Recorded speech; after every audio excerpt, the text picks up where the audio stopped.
Hello friends, welcome to M education zone. तो friends, आज मैं लेकर आया हूँ हिंदी साहित्य से संबंधित 100 महत्वपूर्ण प्रश्न। और ये एक वन लीनियर प्रश्नावली है जिसमें आपको केवल प्रश्न और उसके उत्तर बताए जाएंगे। यहाँ पर आपको ऑप्शन नहीं दिया जाएगा, जिससे कि आप जल्दी से यानी कि कम समय में अधिक से अधिक प्रश्नों को कवर कर सकें और उनके उत्तर जान सके। तो देखिए, जो भी अभ्यर्थी यहाँ पर एलटी हिंदी विषय हेतु तैयारी कर रहे हैं या अन्य वनडे एग्जाम्स की तैयारी कर रहे हैं जहाँ पर हिंदी साहित्य से प्रश्न पूछे जाते हैं, तो उम्मीद करता हूँ ये वीडियो उनके लिए काफ़ी लाभदायक सिद्ध होगा। तो चलिए शुरू करते हैं आज का वीडियो। तो वीडियो शुरू करने से पहले यहाँ पर जो भी नए व्यूअर्स जुड़ रहे हैं, मैं उनसे रिक्वेस्ट करना चाहता हूँ कि मेरे इस चैनल को सब्सक्राइब करना ना भूलें, ताकि आने वाले समय में जो भी वीडियो हो वो आप तक पहुंच सकें। तो चलिए शुरू करते हैं आज की प्रश्नावली। तो देखिए, पहला प्रश्न है, आदिकाल को प्रारंभिक काल किसने कहा? तो किसने कहा था? ये कहा था मिश्रबंधु ने। देखिए, जो मिश्रबंधु थे ये 3 थे। इनके नाम आप मुझे कमेंट के माध्यम से बताइए। और इनका जो ग्रंथ था उसका नाम था मिश्रबंधु विनोद। प्रश्न संख्या 2, आदिकाल को बीज वपन काल नाम किसने दिया? तो देखिए, जो आदिकाल था उसे बीज वपन काल कई बार पूछा जाता है, तो ये किसने दिया? ये दिया महावीर प्रसाद द्विवेदी जी ने। और देखिए, जो महावीर प्रसाद द्विवेदी जी हैं, ये जो सरस्वती पत्रिका थी उसके यशस्वी संपादक भी थे, ये भी आप ध्यान दीजिएगा। और इन्हीं के नाम से द्विवेदी युग का नाम भी जाना जाता है। तो इन्होंने कब से संपादकत्व किया उसका? 1903 से, ये भी ध्यान दीजिएगा। अगला प्रश्न, किस कवि को अपभ्रंश का वाल्मीकि कहा जाता है? कई बार पूछा जाता है। ये कहा जाता है स्वयंभू को। प्रश्न संख्या 4, किस कवि को अभिदेव जयदेव के नाम से जाना जाता है या उपाधि दी गई? तो ये दी गई विद्यापति जी को। और देखिए, विद्यापति, इन्हें मैथिल कोकिल भी कहा जाता है। प्रश्न संख्या 5, प्रबंध चिंतामणि के रचनाकार कौन हैं? तो ये हैं आपके मेरुतुंग। अगला प्रश्न, खेट कौतुकम किसकी रचना है? तो ये किसकी है? रहीमदास जी की, जिनका पूरा नाम था अब्दुल रहीम खान खाना, आपको पता होगा। प्रश्न संख्या 7, रुद्र संप्रदाय की स्थापना किसने की? देखिए, कई तरह के संप्रदाय हैं आपके हिंदी साहित्य में जो पूछे जाते हैं, तो उसमें से एक है आपका रुद्र संप्रदाय। तो किसने की थी? ये की थी आपकी विष्णु स्वामी ने। और देखिए, इसके अलावा भी कई हैं रुद्र, और देखिए द्वैत अद्वैत कई अन्य भी हैं, तो उनके भी आप याद कर लीजिएगा। प्रश्न संख्या 8, प्रभु जी तुम चंदन हम पानी किसकी पंक्ति है? देखिए, ये पूछा गया है एलटी के एग्जाम में, आपको आना चाहिए। तो ये है संत रैदास की। ध्यान दीजिए, संत रैदास जिन्हें मीराबाई का गुरु भी माना जाता है। प्रश्न संख्या 9, रामानुजाचार्य ने किस संप्रदाय का प्रतिपादन किया? तो इन्होंने किसका किया? इन्होंने किया विशिष्टाद्वैतवाद। प्रश्न संख्या 10, शिवराज भूषण में किसका विवेचन मिलता है? तो किसका मिलता है? अलंकार का। प्रश्न संख्या 11, केशव कही न जाई का कहिए किसकी पंक्ति है? देखिए, ये भी एलटी में पूछा गया है, केशव कही न जाई का कहिए। तो देखिए, इस पंक्ति में केशव नाम से आप केशवदास मत कर दीजिएगा। इसके जो ये किसकी पंक्ति है? ये है तुलसीदास जी की। तुलसीदास जिन्होंने रामचरितमानस की भी रचना की थी। प्रश्न संख्या 12, पैरों में पंख बांधकर किसका यात्रा वृत्त है? तो पैरों में पंख बांधकर ये है रामवृक्ष बेनीपुरी जी का। ध्यान दीजिए, रामवृक्ष बेनीपुरी जी, इन्हें क्या कहा जाता है? इन्हें कलम का जादूगर भी कहा जाता है। देखिए, 2 चीज़ हैं, एक है कलम का जादूगर, वो किसे कहा जाता है? रामवृक्ष बेनीपुरी जी को। एक है कलम का सिपाही, वो किसे कहा जाता है? प्रेमचंद को। प्रश्न संख्या 13, भारतेंदु हरिश्चंद्र ने यात्रा वृत्त पर कौन सी रचना की? तो इन्होंने कौन सी की? सरयू पार की यात्रा। और जो भारतेंदु युग है, इन्हीं के नाम से पढ़ा है, आपको आना चाहिए। और काफ़ी देखिए अल्प समय रहा, और अल्प समय में ही उन्होंने अपने अल्प जीवन काल में ही काफ़ी सारे ग्रंथ लिखे और काफ़ी नाटकों की भी रचना की। भारत भारती का प्रकाशन किस वर्ष किया गया? भारत भारती इसका किया गया 1912 में। प्रश्न संख्या 15, साकेत महाकाव्य का सबसे मार्मिक सर्ग कौन सा है? तो साकेत जो महाकाव्य है उसका सबसे मार्मिक सर्ग कौन सा है? वो है नवम सर्ग। तो आप मुझे कमेंट के माध्यम से बताइए कि साकेत में कुल कितने सर्ग हैं। प्रश्न संख्या 16, हिंदी में स्वच्छंदतावाद का कवि कौन कहा जाता है? तो ये किसे कहा जाता है? श्रीधर पाठक जी को। प्रश्न संख्या 17, अंधायुग नाटक के लेखक कौन है? तो अंधायुग काफ़ी ये प्रसिद्ध नाटक है, कई बार इसका मंचन भी किया जाता है। तो ये हैं धर्मवीर भारती। प्रश्न संख्या 18, हिंदी की पहली आत्मकथा कौन सी है? तो आप देखिए, जो भी पहली है हिंदी में, कुछ भी जो पहला है, चाहे समाचार पत्र हो, आत्मकथा हो, नाटक हो, जो भी है आपको याद सभी कर लेने हैं। तो यहाँ पूछा गया आत्मकथा, वो है अर्ध कथानक, जिसे लिखा था बनारसी दास जैन जी ने। प्रश्न संख्या 19, अपनी धरती अपने लोग किसकी आत्मकथा है? यह है रामविलास शर्मा जी की। अगला प्रश्न 20वां, हिंदी साहित्य का प्रथम इतिहास किसने लिखा? तो सबसे पहले हिंदी का साहित्य का इतिहास किसने लिखा? गारसदा तासी ने। किस भाषा में लिखा? फ्रेंच भाषा में। तो आप मुझे कमेंट के माध्यम से बताइए, हिंदी साहित्य का प्रथम इतिहास हिंदी भाषा में किसने लिखा? यानी कि ये तो देखिए फ्रेंच भाषा में लिखा गया था, लेकिन हिंदी में किसने लिखा, ये आप कमेंट के माध्यम से बताइए। अगला प्रश्न, द्विवेदी युग का कौन सा कवि ब्रज कोकिल कहा जाता है? उपाधियाँ आप सभी को सबकी याद करनी है, जितने भी कवि लेखक हैं। तो सत्यनारायण कवि रत्न को कहा जाता है ब्रज कोकिल, सत्यनारायण कवि रत्न। प्रश्न संख्या 22, त्रिलोचन का वास्तविक नाम क्या है? तो देखिए क्या है, वासुदेव सिंह। तो आप मुझे बताइए, राहुल सांकृत्यायन का वास्तविक नाम क्या है? कमेंट के माध्यम से बताइए आप। प्रश्न संख्या 23, रसलीन का पूरा नाम क्या है? कई बार पूछा गया है ये भी एग्जाम्स में। तो रसलीन का पूरा नाम है सैयद गुलाम नबी रसलीन। प्रश्न संख्या 24, देखिए ये एनसीईआरटी का प्रश्न है, सैयद हैदर रजा की आत्मकथा का नाम क्या है? तो इनका है आत्मा का ताप। प्रश्न संख्या 25, हिंदी में बाल साहित्य का जनक किसे माना जाता है? ये माना जाता है रामनरेश त्रिपाठी को। प्रश्न संख्या 26, महत्वपूर्ण प्रश्न, कविता का गांधी किसे कहा जाता है? कविता का गांधी किसे कहा जाता है? भवानी प्रसाद मिश्र जी को। प्रश्न संख्या 27, हिंदी की उत्पत्ति किस अपभ्रंश से मानी गई है? देखिए हिंदू की उत्पत्ति के बारे में आपको पता होना चाहिए। तो किससे? सौरसेनी से, सौरसेनी अपभ्रंश से। प्रश्न संख्या 28, हिंदी का पहला कवि राहुल सांकृत्यायन किसे मानते हैं? तो राहुल सांकृत्यायन किसे मानते हैं? सरहपा को। प्रश्न संख्या 29, देवनागरी लिपि किस प्रकार की लिपि है? तो यह है आपकी वर्णात्मक। प्रश्न संख्या 30, कौरवी का दूसरा नाम क्या है? तो कौरवी का दूसरा नाम क्या है? खड़ी बोली। प्रश्न संख्या 31, दक्षिण भारत हिंदी प्रचार सभा की स्थापना किसने की? ये की थी महात्मा गांधी जी ने। प्रश्न संख्या 32, राजभाषा आयोग का गठन कब हुआ? तो कब हुआ? 1955 में। कई बार पूछा गया था। कीर्तिलता किस भाषा की रचना है? ये किसकी है? अवहट। अगला प्रश्न, बैसवाड़ी बोली का दूसरा नाम क्या है? तो जो अवधी भाषा है उसे बैसवाड़ी भी कहा जाता है। अगला प्रश्न, अपभ्रंश भाषा का प्राचीनतम प्रयोग किस साहित्य में मिलता है? तो अपभ्रंश का किसमें मिलता है? जैन साहित्य में। अगला प्रश्न, अमीर खुसरो का जन्म किस जिले में हुआ था? ये भी पूछा गया है कई एग्जाम्स में। तो अमीर खुसरो का हुआ था एटा में। और साथ ही आप देव का भी याद कर लीजिए, देव का भी पूछा गया था एलटी की परीक्षा में। तो देव का कहाँ हुआ था? इटावा में। अगला प्रश्न, अपभ्रंश किस तरह की भाषा है? तो अपभ्रंश वियोगात्मक भाषा है। अगला प्रश्न, काशी नागरी प्रचारिणी सभा के प्रथम अध्यक्ष कौन थे? अत्यंत महत्वपूर्ण प्रश्न। ये थे आपके बाबू राधा कृष्ण दास। अगला प्रश्न 39, कछरियों में नागरी भाषा का प्रयोग कब से आरंभ हुआ? तो ये हुआ सन 1900 से। अगला प्रश्न, गणेश शंकर विद्यार्थी कानपुर से कौन सा पत्र निकालते थे? तो ये निकालते थे प्रताप। तो देखिए परीक्षाओं में कई बार प्रताप के संपादक का नाम भी पूछा जाता है। तो ये कौन है? गणेश शंकर विद्यार्थी। हिंदी भाषा का संस्कार और परिमार्जन किस पत्रिका के माध्यम से हुआ? तो ये हुआ सरस्वती। इसके पहले यशस्वी संपादक कौन थे? महावीर प्रसाद द्विवेदी जी।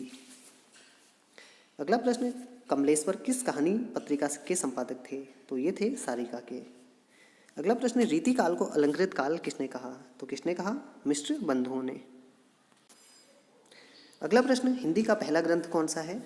तो वो है आपका श्रावकाचार, जिसे किसने लिखा है? देवसेन। तो देवसेन के श्रावकाचार्य को हिंदी का पहला ग्रंथ माना जाता है। अगला प्रश्न, कौन सा ग्रंथ शिलाओं पर लिखा गया है? तो ये लिखा गया है राउर वेली। शिला क्या होता है? जो बोल्डर होते हैं, पत्थर होते हैं बड़े, उन पर। अगला है, चरित काव्य किस छंद में अधिक लिखे गए हैं? तो जो चरित काव्य हैं वो लिखे गए हैं दोहा चौपाई में। अगला प्रश्न, वल्लभाचार्य के पुत्र का नाम क्या था? तो क्या था? गोस्वामी विट्ठलनाथ। और ये वही गोस्वामी विट्ठलनाथ है जिन्होंने अष्टछाप की स्थापना की थी, जिसमें 4 जो कवि थे वो गोस्वामी विट्ठलनाथ के शिष्य थे और 4 वल्लभाचार्य के। अगला प्रश्न 47, श्रृंगार रस के घोर विरोधी संत कवि कौन थे? तो कौन से ऐसे कवि थे जिन्होंने, ऐसे संत कवि थे जिन्होंने श्रृंगार रस का सबसे ज़्यादा विरोध किया? वो थे आपके सुंदरदास जी। अगला प्रश्न, कबीर काव्य में उपस्थित अहिंसा का तत्व किस सिद्धांत की देन है? तो ये है आपके वैष्णव धर्म सिद्धांत। अगला प्रश्न, अवधी भाषा का प्रथम महाकाव्य कौन सा है? यह है आपका पद्मावत, जिसे लिखा था मलिक मोहम्मद जायसी जी ने। अगला प्रश्न, डॉक्टर नगेंद्र ने प्रेमाख्यान काव्य परंपरा का प्रथम ग्रंथ किसे माना है? तो इन्होंने माना है हंसावली को। किसने? डॉक्टर नगेंद्र ने। अगला प्रश्न, निराला किन पत्रिकाओं से जुड़े थे? तो सूर्यकांत त्रिपाठी निराला की बात हो रही है। तो ये जुड़े थे सुधा, समन्वय और मतवाला से। अगला प्रश्न, अरुण यह मधुमयी देश हमारा। देखिए ये आपको एनसीईआरटी की बुक में मिल जाएगी कविता। तो ये किसने कहा उस कविता में? ये कहा कार्नेलिया ने। और ये किस नाटक का था? ये था आपका चंद्रगुप्त। अगला प्रश्न, छायावाद को स्थूल के प्रति सूक्ष्म का विद्रोह किसने कहा? तो ये कहा डॉक्टर नगेंद्र ने। देखिए छायावाद के बारे में कई विद्वानों ने अपनी प्रतिक्रियाएं दी, तो डॉक्टर नगेंद्र ने इसे कहा स्थूल के प्रति सूक्ष्म का विद्रोह। अगला प्रश्न, साखी किस कवि का काव्य संग्रह है? देखिए साखी, वैसे आप ये कबीरदास समझकर कंफ्यूज मत होइएगा, उनके बीजक है उनका काव्य संग्रह कबीरदास जी का, लेकिन जो साखी है वो किसका है काव्य संग्रह? विजय देव नारायण शाही का। देखिए इसी तरह के कंफ्यूजिंग सवाल कई बार आ जाते हैं। अगला प्रश्न, सूरदास किस उपन्यास का पात्र है?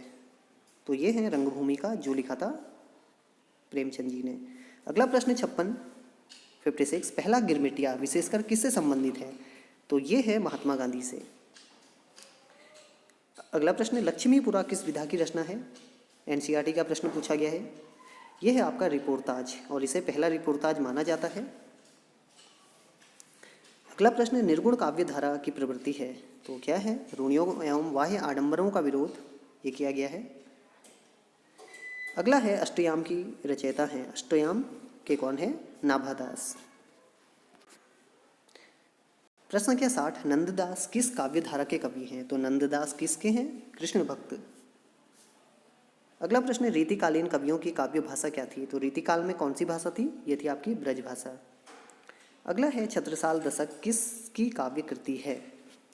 छत्रसाल दशक किसकी है? भूषण जी की। रीतिकालीन कवि जिसने वीररस प्रधान रचनाएं की कौन थे? वही थे आपके, ये थे भूषण।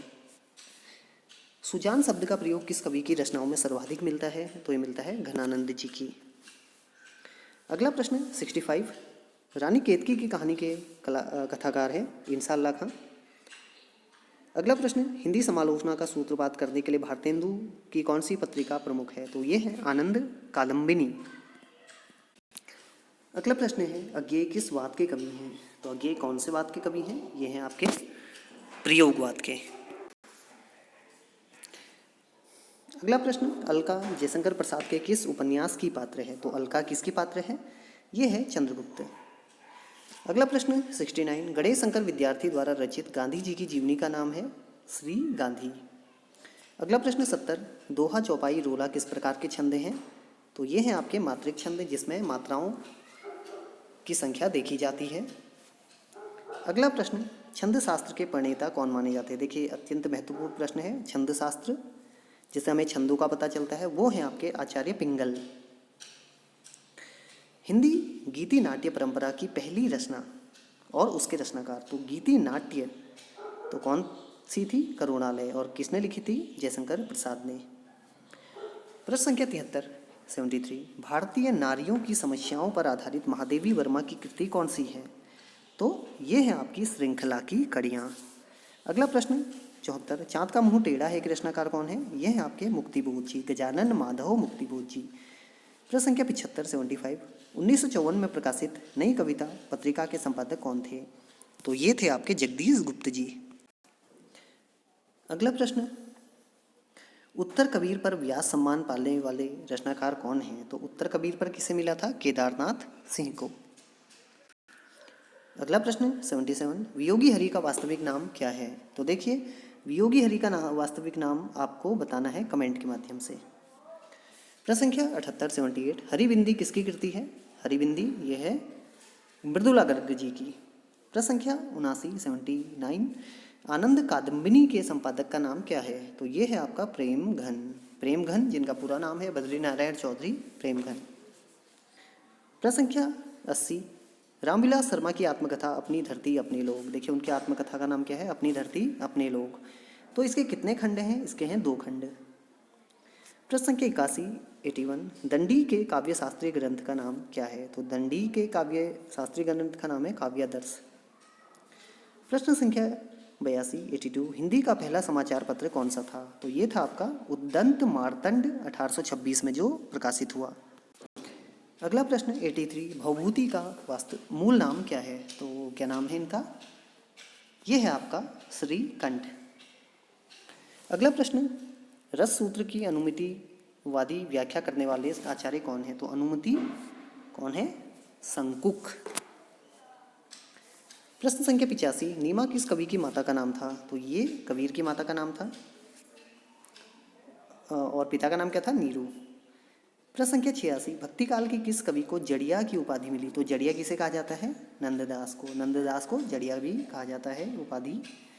प्रश्न संख्या 87 शिव शंभू के चिट्ठे किसकी रचना है? तो ये किसकी रचना है? ये है आपके बालमुकुंद गुप्त जी की। और इसमें देखिए किसका वर्णन किया गया है? जो हमारे गवर्नर जनरल थे लॉर्ड कर्जन जी का। प्रश्न संख्या 88 वैदेही वनवास किसकी रचना है? यह है अयोध्या सिंह उपाध्याय हरिऔध जी की रचना। प्रश्न संख्या 89 89 किसे एक भारतीय की आत्मा कहा जाता है? ये भी एलटी में आ चुका है आपका प्रश्न। तो किसे कहा जाता है? माखनलाल चतुर्वेदी जी को। अगला प्रश्न नारी विमर्श पर लिखने वाली पहली लेखिका कौन सी है? ये है महादेवी वर्मा। प्रश्न संख्या 91 भूषण बिनु न बिराजई कविता वनिता मित्त। देखिए ये भी पूछा गया है कई बार।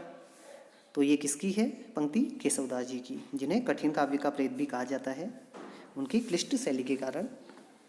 अगला प्रश्न 92 धूमिल को किस काव्य कृति पर साहित्य अकादमी पुरस्कार मिला? तो जो थे आपके धूमिल किस पर मिला? ये मिला कल सुनना मुझे। अगला प्रश्न 93 हिंदी का प्रथम दुखांत नाटक कौन सा था? तो ये था आपका रणधीर प्रेम मोहिनी। दुखांत क्या होता है? लास्ट में जिसमें दुख होता है, कुछ ऐसी घटना होती है और उसके साथ उसका अंत हो जाता है। अगला प्रश्न 94 हरिवंश राय बच्चन की आत्मकथा कितने भागों में है? ये है आपकी 4 भागों में। अगला प्रश्न हिंदी में रेखा चित्र के प्रथम रचयिता। देखिए ये पूछा जा सकता है। तो हिंदी में पहले रेखा चित्र के रचयिता कौन थे? पद्म सिंह शर्मा, और इनकी जो कृति थी उसका नाम था पद्म पराग। अगला प्रश्न 96 महाकवि कालिदास किस अलंकार के लिए प्रसिद्ध थे? तो ये किसके लिए थे? ये थे उपमा अलंकार के लिए। तो देखिए उपमा अलंकार की पहचान कैसे करेंगे आप किसी भी उसमें? तो इसमें क्या आता है? सा, से, सी, सरिस, सदृश। तो जिस भी काव्य पंक्ति में आपको ये शब्द दिखाई दें अधिकतर, तो वहाँ पर आपका कौन सा होता है? उपमा अलंकार। जैसे आपका है एक हाय फूल सी कोमल बच्ची, फूल सी किसके समान? फूल सी। देखिए सी आया है, तो इस तरह अगर हो तो वहाँ पर होता है आपका उपमा अलंकार। अगला प्रश्न आदिकाल को बीज वपन काल किसने कहा? किसने दिया? ये दिया महावीर प्रसाद द्विवेदी जी ने। अगला प्रश्न जयमयंक जस चंद्रिका किसकी कृति है? ये है मधुकर कवि की। अगला प्रश्न किस कवि को अभिनव जयदेव की उपाधि मिली? तो ये किसे मिली? विद्यापति जी को। तो देखिए विद्यार्थियों आज की इस प्रश्नावली का। देखिए हमने काफ़ी कम समय में 100 प्रश्नों को यहाँ पर देखा और उम्मीद करता हूँ कुछ प्रश्न आपको ज़रूर आने वाले एग्ज़ाम्स में दिखाई देंगे या इससे संबंधित कुछ प्रश्न दिखाई देंगे। तो आज का जो अंतिम प्रश्न है, कामायनी को छायावाद का उपनिषद किसने कहा? तो ये किसने कहा? ये कहा शांतिप्रिय द्विवेदी जी ने। तो विद्यार्थियों, ये थी आज की हिंदी साहित्य की प्रश्नावली। 100 प्रश्न आपने यहाँ पर देखे काफ़ी कम समय में। तो उम्मीद करता हूँ आपको वीडियो ज़रूर पसंद आया होगा और अगर आपकी भी कोई प्रतिक्रिया हो तो आप कमेंट के माध्यम से दे सकते हैं। तो जल्दी ही फिर से मैं प्रश्नावली लेकर आऊँगा। तब तक के लिए धन्यवाद।